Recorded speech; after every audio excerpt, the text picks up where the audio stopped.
Listen up, boys and girls. If you're a Mug Club subscriber, you should be watching this show on Mug Club on Locals and not on Rumble. Click the link in the description below. Go there and watch the full episode without interruption. And if you're only watching on Rumble, subscribe now and get twice as much of me and Steven Crowder's show and a lot more. I thank you.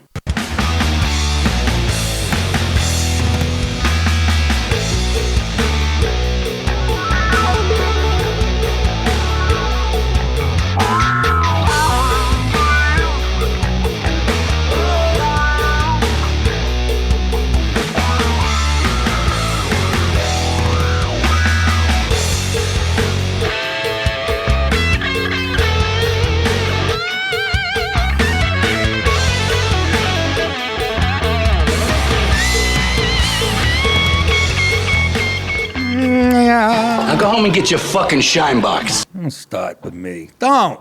Hey, how are you, folks? That was a fast weekend, was it not? Welcome to the show, Filthy Monday, state of Georgia. Good weekend, I guess. I don't know. Good night, everybody. I hate the beginning. Whether it's, and Louis, any comic will tell you, at least in stand-up, that's the worst part, the beginning of the show. You just fucking, there's no way to, when are you supposed to come out and take a dump and kick it into the audience and go, hey, I'm funny. What's going on, folks? You have a good weekend? The wife right now is, her best friend, who she grew up with, stayed at our house last night. They're going to tour those plantations in you know what, Charleston, like 3 different ones. I don't know, I think the wife wants to be a slave master or some shit. She won't do it in the bedroom, but in real life, she's all over the shit. So they're staying away tonight. I'm all excited because I got the house to myself. I forgot I'm not 18. And in high school, what am I going to do? I got the house. I was actually saying a call in. I got the house to my, what am I going to jerk off in every room?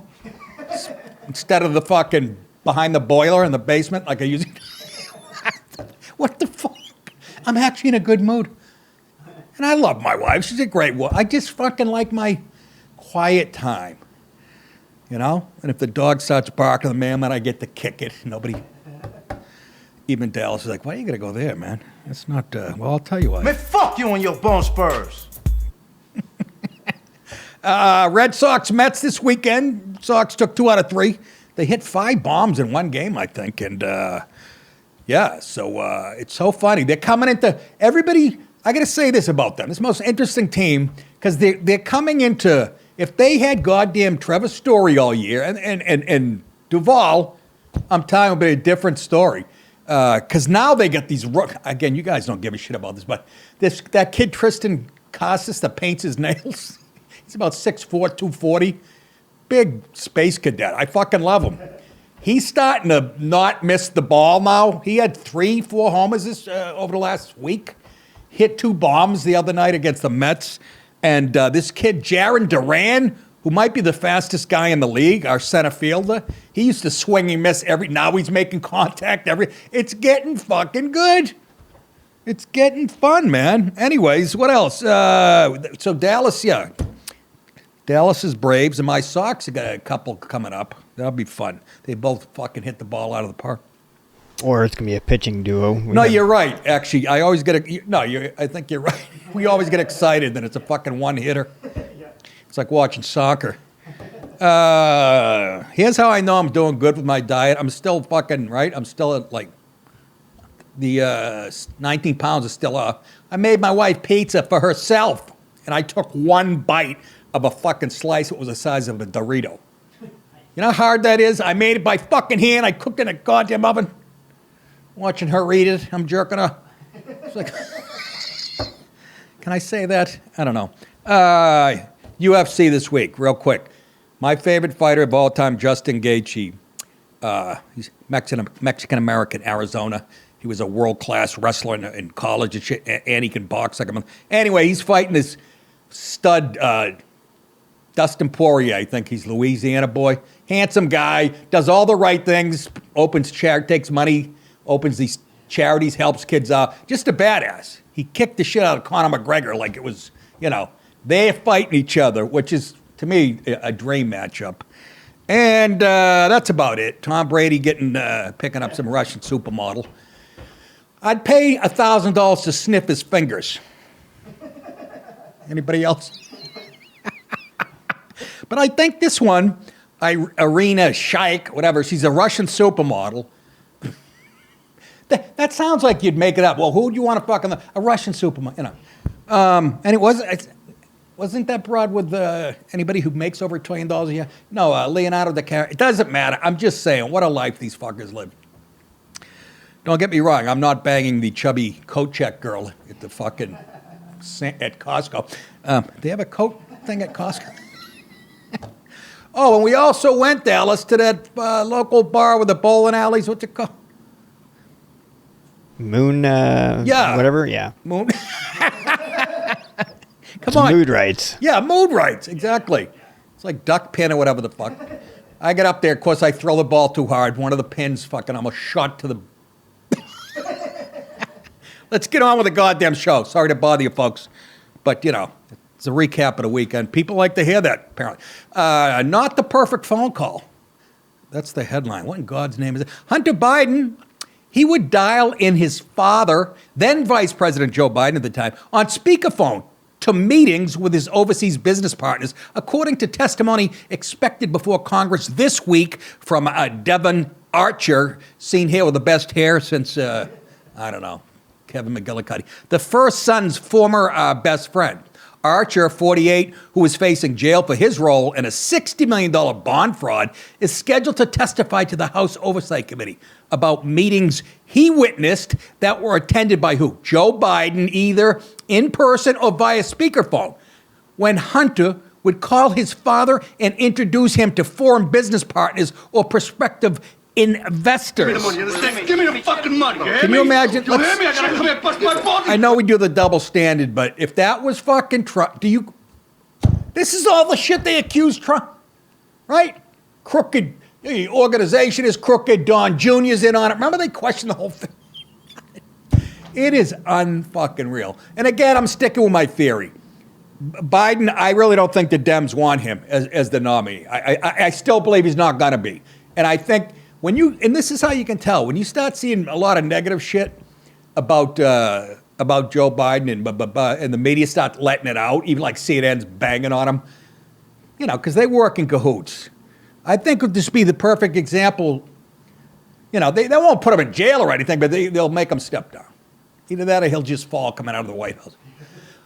One such meeting was in Dubai late in the evening on Friday, December 4th, 2015, after a board meeting of the Ukrainian energy company Burisma, which was paying Hunter $83,000 a month as a director. Archer, who also was a director, is expected to testify that after dinner with the Burisma board at the Al Arab Hotel, he and Hunter traveled 6 miles north to the Four Seasons Resort, Dubai, Beach, to have a drink with one of Hunter's friends. While they were sitting outside at the bar, Vadim Pozarskal, a senior Burisma executive, phoned to ask where they were because Burisma's owner, Mykola Zolsvikev, fuck you, Jack Smith, needed to speak to Hunter urgently. Soon afterward, the two Ukrainians joined Hunter and Archer at the Four Seasons bar, and Pozarskal asked Hunter, "Can you ring your dad?" At the time, it was early afternoon Friday in D.C. Hunter then called his father, put him on speakerphone. Hello? Placed the phone on the table and introduced the Ukrainians to Joe Biden by name. The two guys, Nikolai and Vadim. I think they taped some of the conversation. Comrade, here is something that might be of interest to you. A transcript. He also said words to the effect that Burisma bigwigs need our support. That's Hunter talking to his dad. Vice President greeted the Ukrainians but spoke only in vague pleasantries during this short call. And in other such interactions with Hunter's overseas business partners, Archer is expected to testify. Okay. I don't even know. Remember the Hatch Act? Isn't that something when you... Oh, that only...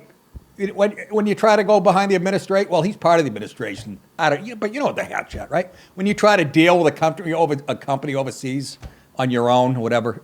I'm paraphrasing, but I got busted for that. The Snatch Act. I was talking to a girl my wife didn't like. What? Cut! But do you see what I'm saying? What more evidence? And like Dallas said, nothing's going to happen. But I say the only reason it might is like I just said, they might want him out of the way because he's not exactly polling on fire. So, but then you hear other things. You're like, oh, it's all lies. Why am I even talking about? Oh, in some polls, he's beating Trump. He never beat Trump in a poll ever. I'm just picturing those rallies he used to have with 4 cars, standing on a ladder.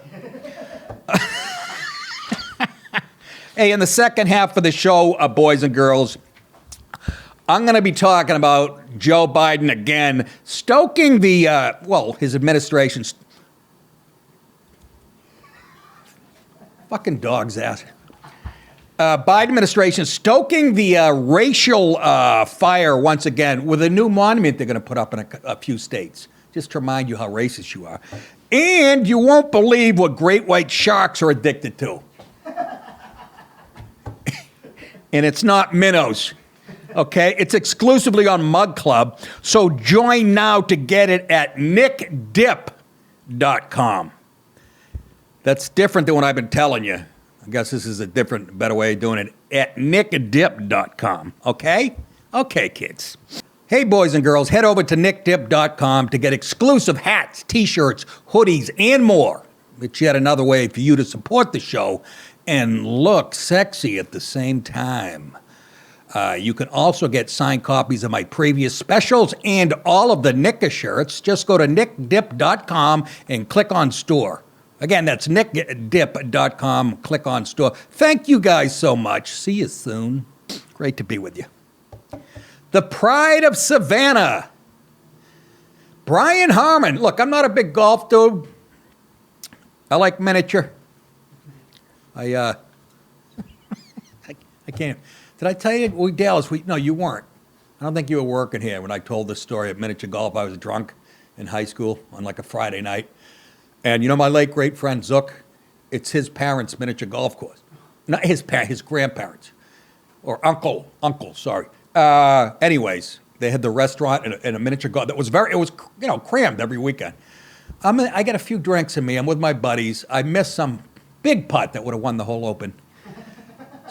Dallas, so I bounced the fucking ball, and I take my club, and I was going to fake swing under it or over it. You know what I mean?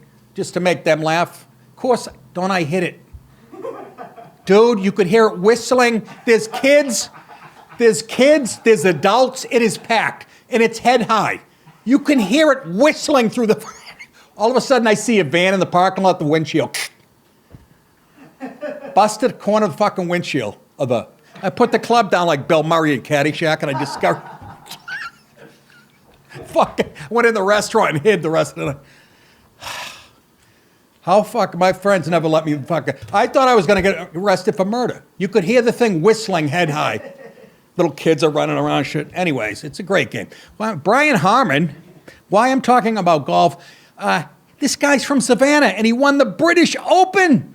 He put the British Open to sleep on Saturday, and it never woke up on Sunday. Here he is sucking the tits of the trophy. The butcher of Hoylake, which the British tabloids dubbed Harmon because of his affinity to hunt and butcher his own meat, like him again. It's a Georgia boy. He butchered the British Open field.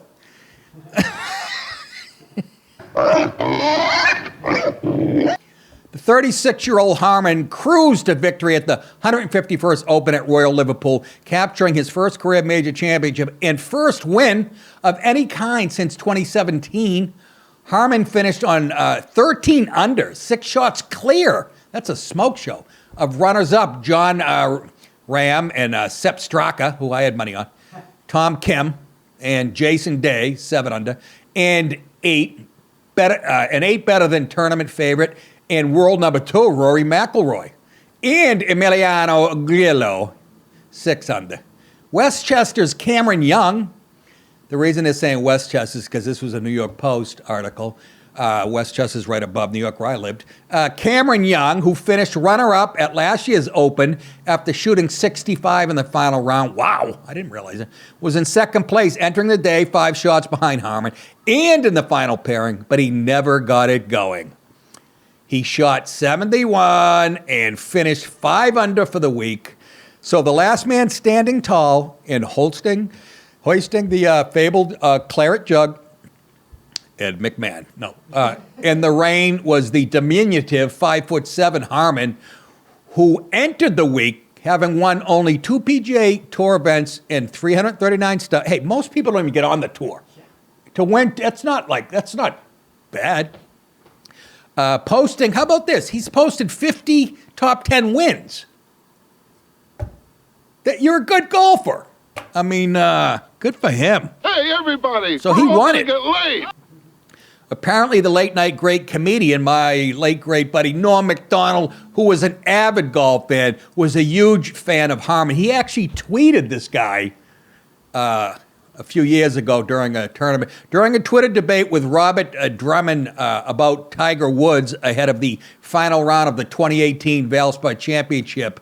In case you didn't think this story could get any more random. Somehow the former SNL star shifted the conversation to Harman and how announcers are always unfairly mentioning the golfer's 5'7" lack of height during the broadcast. Harman thanked McDonald for sticking up for him, and then Norm responded with this tweet that's looking pretty darn prescient right now. And Norm was always generous, man. He says, Brian, I love watching you. You have it all. You can hit it a mile and feather it around the greens, but will win your majors, the Masters likely being your first, is your easy perfection with the blade. Respect. I'm guessing that's the putter. Me and Dallas. Maybe he just carried a fucking knife on him. That'll get the foursome in front of you moving. So that's it's kind of cool, man. Savannah, Georgia. I used to watch the British show. It was my favorite one because it's like the purest form of golf. There's weeds and shit, right? And the night before, the guys are all trying the scotch and they're all fucked up. A lot of time it's in Scotland, isn't it? My brother's played these courses. Who the fuck does he think he is? He's a good golfer. That's who the fuck he is.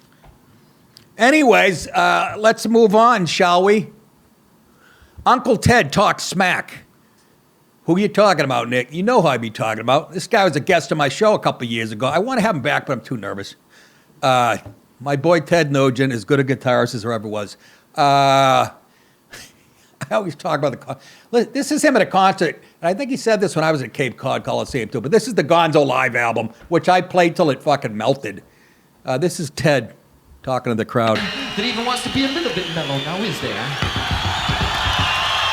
Anybody wants to get mellow, you can turn around and get the fuck out of here, all right? Do you hear me? That even wants to be a little... I'm going to start doing on this show. I'm going to be a little bit mellow. You can turn around and get the fuck out of here, all right? The Motor City Madman, Ted Nugent, is the latest star to weigh in on Jason Aldean's controversial "Try That in a Small Town," blasting it. I thought this was about double parking. Who's a fag? That in a small town, blasting idiots who hate the song in an interview. I love Ted. He was the best guy around. He's still around. He ain't going nowhere, Uncle Ted. I know there's been a bunch of idiots out there, he says, but you need to learn to get a kick out of those idiots. The idiots hate this Jason Aldean song because they hate when we push back against violence, he told Fox News' Jimmy Failure. Here's part of the interview. The idiots hate this Jason Aldean song because they hate when we push back. Well, I guess I did a horseshit job of editing that out. They always get it 180 degrees wrong. The song is against violence. The song is about self-defense. The song is about protecting your loved ones in your neighborhood. If you find fault with a song that celebrates protecting your loved ones in your neighborhood, you might be going down to Target to the Satan display and getting on your knees. These are just weird people We dismiss them out of hand because they've got no soul. I laugh in their face. Amen, Teddy. Uncle Ted laying it down. Jimmy Fail, I don't know what you're trying to tell us with these pink coats. Fucking A. These are just weird people. We dismiss them out of hand because they've got no soul. I think I just said all that. Boy, I did a bad job. Anyways, he says, Ted went on to say, I've always stood up radically, really extremist for things like God, family, country, Constitution, Bill of Rights, 10 Commandments, Golden Rule, work ethic, law and order, all that really radical stuff, he said, tongue-in-cheek. And that represents the heart and soul of the best, most passionate, most cocky, I love that he added that, most fun people in the world, he said. That fits me, except for all the religious shit and the pussy. What? After Country Music Television, CMT, pulled his song from circulation, a slew of critics attacked the singer for the allegedly pro-lynching song. It skyrocketed to #1 on the charts and garnered support from others, including Nugent. So that blew back in their face. And you blew it! Fucking love it. You blew it. The reach of social media gets to good people all over the world, and all the good people in the world are saying what Nugent family says. Go, Jason, go. We salute you, and we stand with you, Teddy Nugent said. You are correct, sir. Absolutely, baby.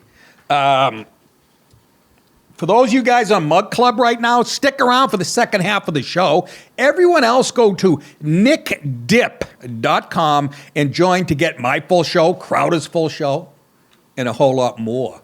Yeah? Yeah. Sure.